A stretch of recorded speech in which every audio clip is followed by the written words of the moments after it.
अस्सलामुअलैकुम वरहमतुल्लाहि वबरकातुहू। नाज़रीन, लोरन में आंगनवाड़ी वर्कर्स की मीटिंग, समाजी कारकुनान भी शरीक, हुकूमत से इंसाफ की अपील। एतवार के रोज़ तहसील मंडी के लोरन के डाक बंगला में आंगनवाड़ी वर्कर्स की जानिब से एक अहम मीटिंग मुनक्कद की गई, जिसमें उन्होंने अपनी दरपेश मुश्किलात को उजागर करते हुए रियासती और मरकज़ी हुकूमत से फौरी इंसाफ की अपील की है। इस मौका पर इलाका के समाजी कारकुनान ने भी शिरकत की। आंगनवाड़ी वर्करों ने अपने मुतालबात का जिक्र करते हुए अफसोस के साथ कहा कि ना तो उन्हें मुस्तकिल किया जाता है और ना ही रिटायरमेंट के बाद पेंशन या दीगर सहूलियात फराहम की जाती है, और ना ही वक्त पर उजरत का कोई माकूल बंदोबस्त है। वो सालों से अवामी खिदमात अंजाम दे रही हैं, मगर आज भी नज़रअंदाज की जा रही हैं। इस मौका पर मारूफ समाजी कारकुन वली मोहम्मद शाद, मोहम्मद रफ़ीक डिक्कू और दीगर मुकामी शख्सियात ने भी मीटिंग में शिरकत की और आंगनवाड़ी वर्कर्स की मुतालबात की भरपूर हिमायत करते हुए हुकूमत से संजीदा इक़दामात का मुतालबा किया है। इन्होंने मरकज़ी और यूटी सरकार से मुतालबा किया है कि वो जल्द अज जल्द इन ख़वातीन के मुतालबात को पूरा करे और आंगनवाड़ी वर्कर्स और इनके अलावा जितने भी टेलीविज़न मुलाज़मीन हैं उनको मुस्तकिल करके उनके साथ इंसाफ का मामला करे, ताकि उनके बाल बच्चों का पेट भी पाला जा सके। वर्करों ने मज़ीद हुकूमत वक्त से और मरकज़ी हुकूमत से पुरज़ोर अपील की है कि उन्हें मुस्तकिल रोज़गार, पेंशन और दीगर सहूलियात फराहम की जाएँ, ताकि उनकी बरसों की खिदमत को तस्लीम किया जा सके। मज़ीद जानकारी के लिए देखिए हमारी ये ख़ास रिपोर्ट। ये छोटी सी मीटिंग, एक छोटा सा प्रोग्राम इन बहनों की तरफ से रखा गया। इनके गूनागूं मसाइल हैं जो सुनने में आए।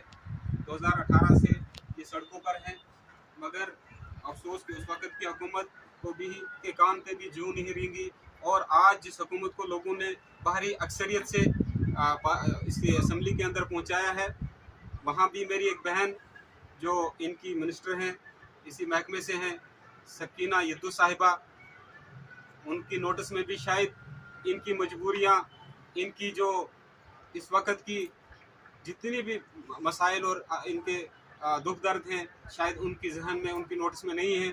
इसी वजह से हमने सोचा कि एक औरत के दुख दर्द को एक औरत ही मुनासिब तौर पर और अच्छे ढंग से समझ सकती है। तो इसी हवाले से मैं ये हमारी जो डिस्ट्रिक्ट एडमिनिस्ट्रेशन है, साथ ही साथ मैं ये भी अर्ज़ करूं कि हमारे जो सेंट्रल गवर्नमेंट है उसमें हमारे प्राइम मिनिस्टर साहब हैं, उनका तो कहना है कि बेटी बचाओ बेटी पढ़ाओ। ये बेटियां जो हैं, मोदी जी आपकी बेटियां हैं, हमारी बहनें हैं। अगर इनके कोई मसाइल ना होते, इनकी मुश्किलें ना होती, इनके दुख दर्द ना होते, शायद जो इस हाल में आकर यहाँ कसम कुर्सी की हालत में यहाँ ना बैठती। इनके घर हैं, इनकी गृहस्थी है, इनके बाल बच्चे हैं। एक ये इसके मैं अर्ज़ करूं अपना आंगनवाड़ी के ताल्लुक से, एक जो इनकी जो वर्कर है या हेल्पर है, उसको बैक वक्त एक माँ का रोल भी प्ले करना पड़ता है, एक आया का, एक उसको क्या बोलते हैं, दाई का रोल अदा करना पड़ता है, एक टीचर का रोल अदा करना पड़ता है, और एक जो सोसाइटी के अंदर जो सोशल वर्कर होते हैं उनका रोल भी इन्हें प्ले करना पड़ता है। साथ ही साथ इनके घरेलू काम भी रहते हैं।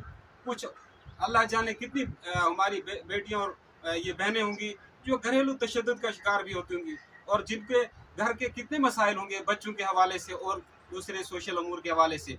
इन तमाम को लेकर आज अगर हम घर के अंदर एक नौकर रखते हैं, वो भी 15,000 से कम में नहीं ठहरता हमारे घर में, चाहे कि उसको थोड़ा बहुत काम घर से हम बाजार तक राशन के लिए भेजें।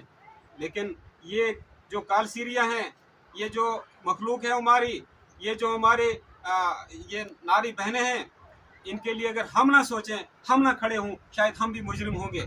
मैं हुकूमत वक्त को और सेंट्रल मिनिस्टर जनाब doctor Virendra Kumar, union minister हुकूमत हिंद से भी ये गुजारिश करूँगा कि वो इस संजीदा, इस जो सेंसिटिव मसले पे जो है संजीदगी से सोचें और फैसला लें कि अगर आपने हमें यूटी दी, आपने रियासत को जो है डिग्रेड करके आपने इसको यूटी बनाया, तो अगर यूटी के अंदर जो तनख्वाह इनकी बनती है उसी हिसाब से इनको तनख्वाह दी जाए।